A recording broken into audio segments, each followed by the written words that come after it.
অনুষ্ঠান বাড়িতে সর্ষে বাটা দিয়ে যে পাবদা মাছ রান্না করা হয় সেই একই পদ্ধতিতে আমি রান্নাটা করি। সবার প্রথমে আমি 2 চামচ সর্ষে ও 1 চামচ পোস্ত আর কাঁচা লঙ্কা 10 থেকে 15 মিনিটের জন্য ভিজিয়ে রাখবো।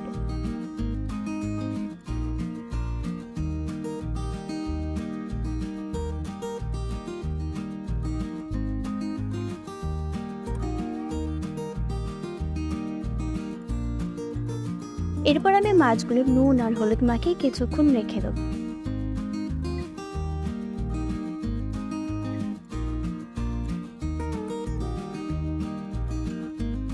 এবার মাছের গ্রেভিটা তৈরি করার জন্য টমেটো কেটে নেব। আমি 4 পিস মাছের জন্য একটা বড় সাইজের টমেটো নিয়েছি।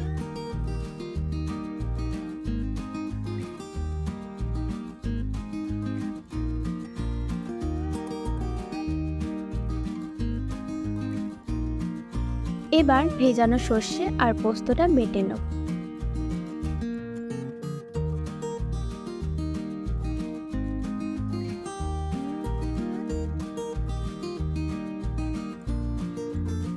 কড়াইটা ভালোভাবে গরম হয়ে গেলে তারপর সর্ষের তেল দেব।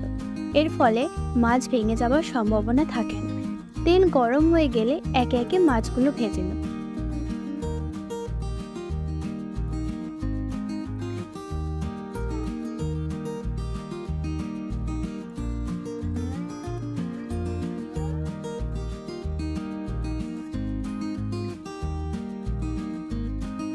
এরকম গোল্ডেন ব্রাউন হয়ে আসলে মাছগুলো তুলে নেব।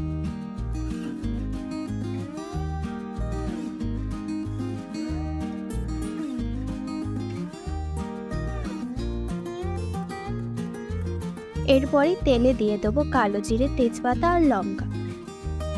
গ্রেভির রংটা পারফেক্ট আনার জন্য তেলে লঙ্কার গুঁড়ো আর হলুদ দিয়ে দিতে হবে। এই সময় গ্যাসের ফ্লেম স্লো রাখবে।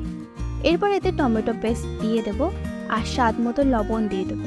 টমেটোটা ততক্ষণ ভাজবো যতক্ষণ না টমেটো থেকে কাঁচা গন্ধ যাবে।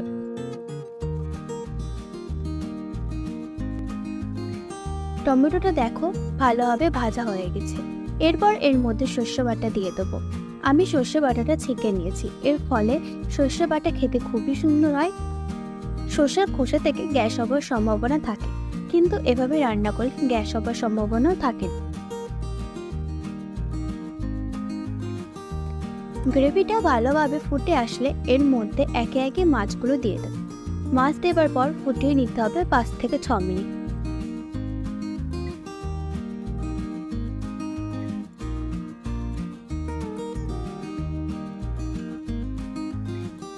পাঁচ থেকে 6 মিনিট পর দেখবে গ্রেভিটা থেকে তেল বেরিয়েছে আর সুন্দর একটা গন্ধ বের হচ্ছে। তাহলে দেখলেন সর্ষে পাবদা রান্না করা কতটা সহজ।